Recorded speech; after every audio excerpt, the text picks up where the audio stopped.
आचार्य कुंद स्वामी जी के द्वारा समय सार, नियम सार, पंचास्तिका, अष्टपावड़ आदि अनेक ग्रंथ लिखे गए।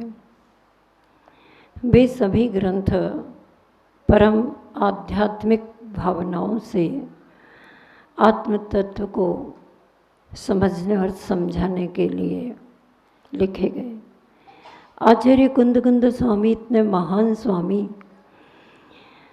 क्योंकि उन्होंने ये महान ग्रंथ तो लिखे ही है, लेकिन उस आत्म तत्व की अनुभूति करके जो आत्म तत्व की अनुभूति की ओर आगे आना चाहते हैं उन सब के लिए उपदेश भी दिए, ग्रंथों का लेखन कार्य भी किया।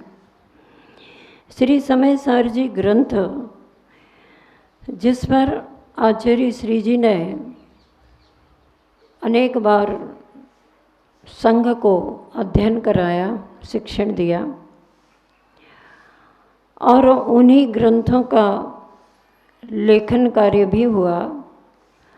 आर्यका श्वेतमती जी ने अक्षरांकन किया और फिर उसको व्यवस्थित किया गया, समयोपदेश के नाम से प्रकाशित हुए। मैं बात ये कहना चाह रही हूँ कि समय सार ग्रंथ में टीका में आचार्य जयसेन स्वामी जी ने एक प्रसंग दिया है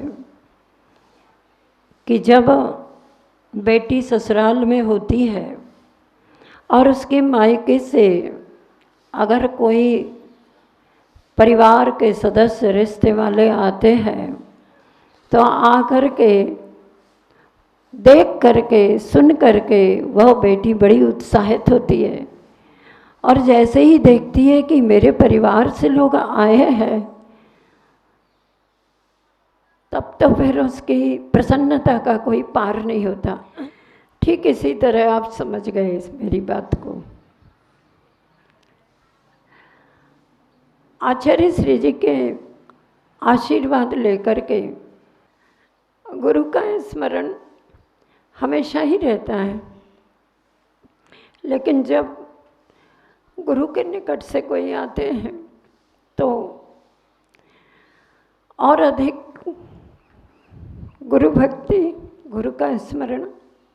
एक बार हम लोग सिद्धवरकूट पहुँचे थे, ये हरियाणा उत्तर प्रदेश, 4 वर्ष के बाद। तब आचार्य श्री जी के समक्ष प्रथम ही देवदास आचार्य भक्ति चल रही थी। शाम को हम लोग पहुँचे थे और भक्ति के लिए आचार्य जी ने थोड़ा वेट किया कि हारिकाएँ आ रही हैं।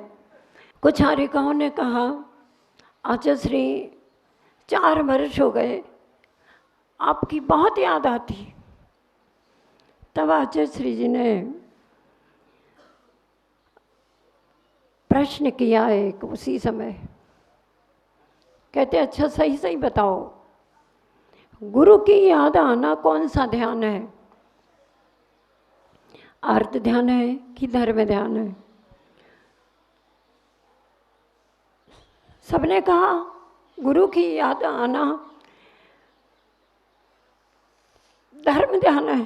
तब आचार्य श्री बोले, तुम लोग धर्म ध्यान करना चाहती हो ना? सबने कहा हाँ हाँ, हम तो धर्म ध्यान करने के लिए ही गृह त्याग करके आए। तो कहते हैं शिष्यों को प्रसन्न करने की कला उनके पास है। तो कहते हैं हाँ हाँ, जितने समय तक गुरु की याद करोगे उतने समय तक तुम्हारा धर्म ध्यान निरंतर बना रहेगा। मैंने कहा आचार्य श्री जी, इसी क्वालिटी का धर्म ध्यान नहीं चाहिए हमको हमेशा, कि दूर रह करके ही, परोक्ष में रह करके ही आपका स्मरण करके हम धर्म ध्यान करें।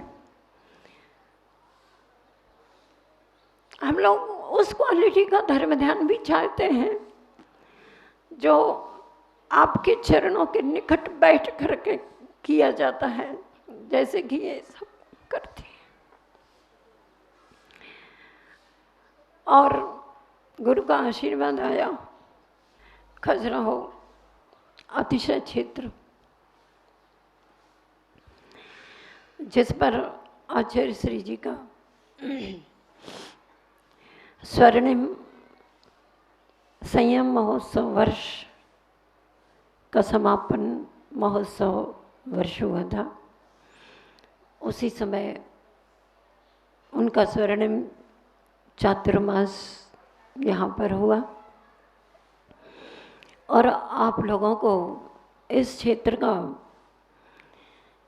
गुरु के मुखारविंद से विशेष आशीर्वाद प्राप्त और विशेष नामकरण किया गया।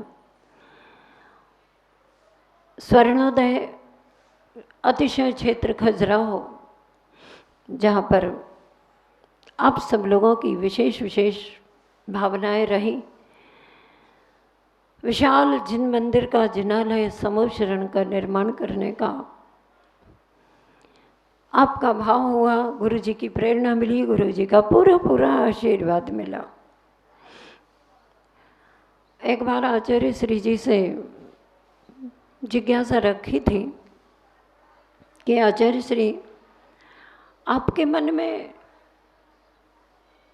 इतने विशाल विशाल जिनालयों के निर्माण के आशीर्वाद देने की भावना किस उद्देश्य को लेकर के हो रही है? जहाँ देखो वहाँ हजारों हजारों प्रतिमाएं, सहस्रकूट जिनालय, सहस्रकूट जिनालय, और भी सैकड़ों प्रतिमाएं, त्रिकाल चौबीसी आदि को लेकर के विशाल जिनालय जो आज तक के इतिहास में इतने महान जिनालय इस भारत भूमि पर देखने को नहीं मिलते। आखिर किस उद्देश्य को लेकर के, किस भावों से आपका हृदय द्रवित हुआ और आशीर्वाद देना शुरू किया? तब मैंने जैसा कि आपको कई बार कहा, आचार्य श्री सारा कार्य अपने गुरु के आशीर्वाद से आज भी करते हैं। इस बात पर आप विश्वास करके चलिए, क्योंकि गुरु जी से कभी भी कहा जाता है आपका ही प्रसाद है, आपकी कृपा है, आपका आशीर्वाद है, जो इतने महान कार्य हो रहे हैं, वे हमेशा कहते हैं ये सब मेरा कुछ नहीं, ये सब तो हमारे गुरु जी का आशीर्वाद है, उन्हीं की कृपा है, उन्हीं से सब कुछ हो रहा है। एक बार उन्होंने कहा था, अरे का विशालमती माता जी कुंडलपुर में आए थे, हम लोग भी कटंगी से कुंडलपुर संकेत मिले तो पहुँचे। वहाँ पर आचार्य श्री जी के निकट हमारे का श्री विशालमती माता जी संघ के साथ बैठे थे। तब आचार्य श्री जी के गुणगान करने का अवसर पूरे संघ को मिला था और माता जी आचार्य श्री जी के बारे में बोलते बोलते बोलते बोलते उनके आचार्य गुरुवर ज्ञान सागर जी के बारे में भी कुछ जिज्ञासा रखने लगी। तब आचार्य श्री जी ने कहा, मैं अपने गुरु का उपकार कभी नहीं भूल सकता, कभी भुला नहीं सकता। उनके मुख से एक बार षटखंडागम की वाचना सागर सन 1980 में सागर में हुई थी, जब आचार्य ज्ञान सागर जी महाराज का समाधि दिवस मनाया गया था। वहाँ पर उन्होंने कहा था कि मैं सिद्ध बन जाऊंगा तो भी अपने गुरु के उपकार को भुला नहीं सकूंगा। मैंने उस समय डायरी में ये शब्द लिख लिए थे, हर प्रवचन को लिखती थी। कुंडलपुर में जब माता जी थी तो आचार्य श्री ने फिर कहा कि मैं गुरु के उपकार को नहीं भुला सकता। मैंने तुरंत आचार्य श्री जी को याद दिलाया। मैंने कहा, आचार्य श्री जी, आपने सागर में वाचना के समय 1980 में कहा था कि मैं अपने गुरु का उपकार कब तक नहीं भुला सकता और भूल नहीं सकता। आपने कहा था कि मैं सिद्ध बन जाऊंगा तो भी गुरु का उपकार नहीं भुला सकता।